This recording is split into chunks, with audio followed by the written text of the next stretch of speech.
Rev up your engines!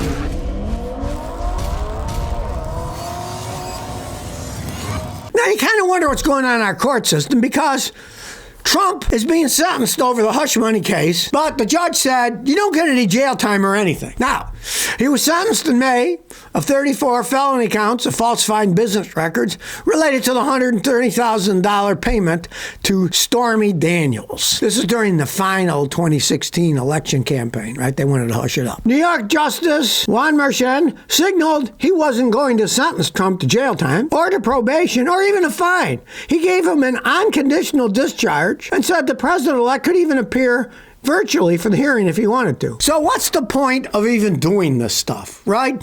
So now, legally, he'll be the first convicted felon to ever be president, but nothing happened to him. What is the point of our justice system? They're going to convict people, but they're not going to do anything. It's like, you were a bad boy, but just get out of here. We're not going to do anything to you. We're not even going to give you probation or fine you. What the heck?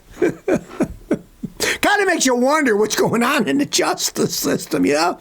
They spent all this money taking it to court. God knows how much taxpayer dollars were wasted on this stuff. And what becomes of it? Absolutely nothing other than he'll be the first president to be a convicted felon. What do they say? Sticks and stones may break my bones, but words will never hurt me? Well, in this case, I guess it's not going to hurt anybody.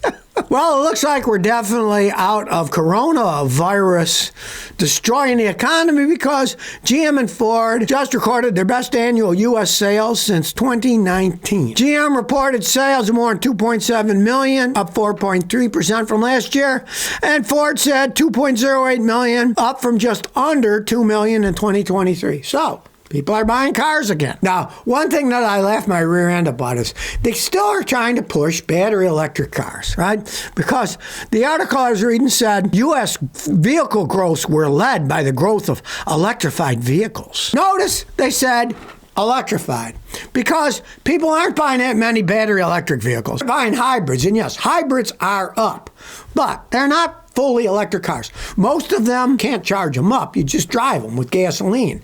You don't plug them in there. You can't plug them in there. Most of them are not plug-ins because most people don't like the idea of a gigantic battery that costs a whole bunch of money, and the plug-ins cost thousands and thousands more than the regular hybrid. So most people are opting for a hybrid car. They still fill it up with gasoline all the time. It just gets a lot better gas mileage, right? But of course, the electric people are always trying to push battery electric, so they say sales of electrified vehicles. Well, heck, they could include a regular gasoline car because it's electrified too. It's got computers and electricity that runs it. If they want to stretch it that far, they can go right ahead.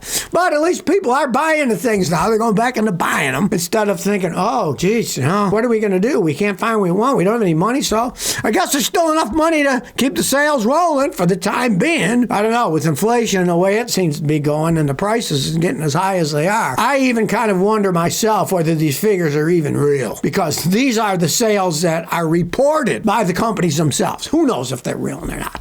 You never know. I don't trust any of that data from companies. They don't want to tell you they're having a bad day. Like, ask any business person, how's business? Oh, business is booming. It wouldn't matter if he's going out of business. He's going to tell you business is booming because he wants to sell stuff. Well, I guess Ford Motor Company is ringing in the new year with more recalls. Ford is now recalling nearly 400,000 trucks, SUVs, and cars, ringing in that new year with lack of quality. Well, I guess they kept promising us they're going to make quality number one at Ford. Well, I guess number one's turned into number two, number three, whatever. Maybe number 20, I don't know. Ford recalled a bunch of diesel pickups, 295,449 of them, over concerns that biodiesel deposits on the pump drivetrain could make the high-pressure fuel pump break and then stop running. And you're going down a highway going 70 and the pump stops, the vehicle stops, and guess what? People will run into you. They've also recalled 20,000 hybrid Ford Escapes from 20 to 2024 because the high-voltage batteries could short circuit. Now, I'm telling you, they don't know how to make these things, right? I don't see Toyota hybrids starting on fire. I've never seen one, right? But I've seen the Fords. And less of a problem, unless it's your finger that gets squashed, they're also recalling 48,000 Lincoln Nautiluses for 2024 to 2025 because because their electric windows might mess up and they might keep going and crush your finger instead of they're supposed to feel you and then stop. Well, that's not working right, and they might take your finger off too. So Ford's ringing in the new year just like they rang in the old year with recalls. Well, there's now a class action suit over the Ford EcoBoost V6 lawsuit about faulty valves. Now, they were recalled, and they got to fix them.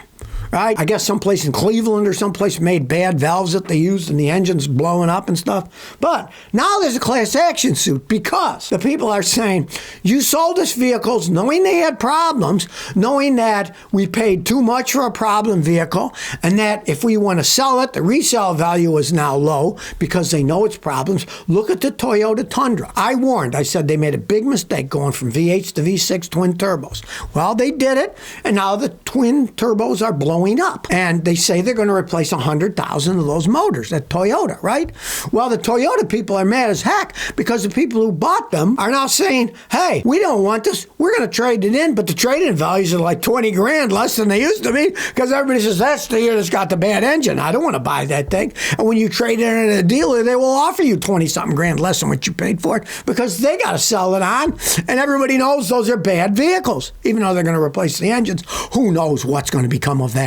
They said they're going to replace 100,000 engines. One, it would cost them a fortune. And two, I know how that works half the time. We don't have guys that can fix it. We'll put a junkyard engine in this or whatever. Who knows what they're actually going to do? Every time somebody has a recall for stuff, I just see people bring them in, and if it's something as big as a motor, they listen to it. Oh, it doesn't sound bad. No, we're not replacing it. Who knows what's actually coming? In the case of this Ford, now, even though they've been recalled, under a recall, people who own them now have started a class action suit saying we lost all this money because we paid too much, and now if we want to get rid of it, we're going to get even less money for it. Even though we paid more money for it, it won't even have regular resale because everybody knows those engines have problems and the resale value will go down. So if you own one of those, you might join this class action suit. Do a little research, check it out, join it. Maybe you'll get some money in the long run out of it, like the people with Kias for the Kia challenge of stealing them. Now they've got a settlement. They'll pay a certain amount of money. But let's face the facts, that Kia thing. I know somebody who did it. You know what they gave them? They gave them $400. I mean, $400 is $400, but they're not going to give you all that much.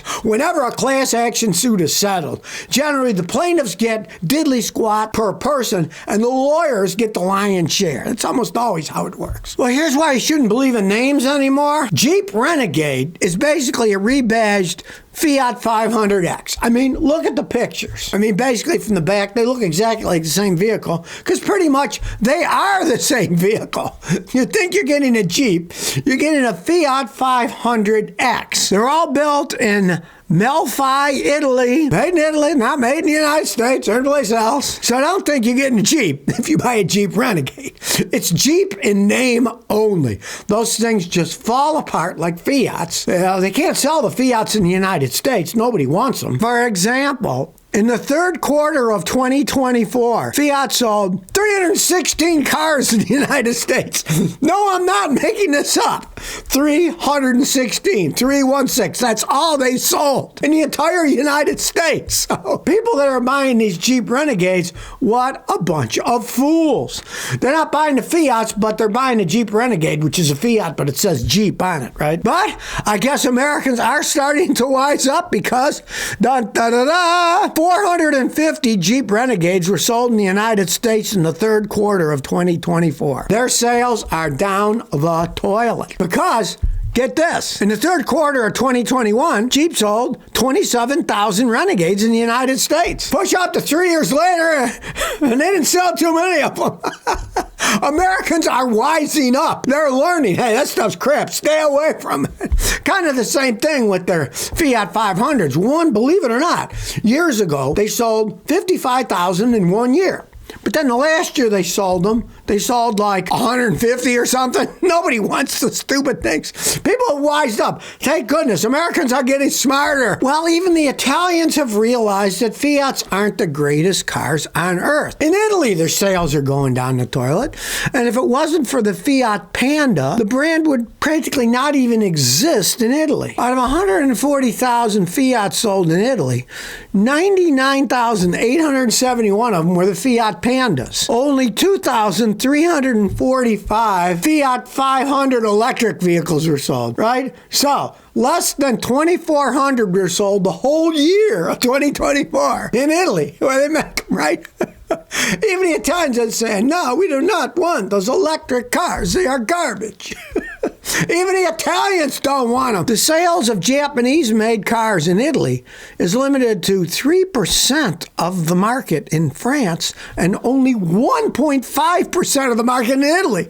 So they're trying to stop them from selling other cars, and the people still aren't buying. Hey, that says something, right? I wonder how many of them people sneak into the country. Are people buying Toyotas and sneaking them through Germany and northern Italy or something? They're trying to force people to buy them, and they're still not buying them.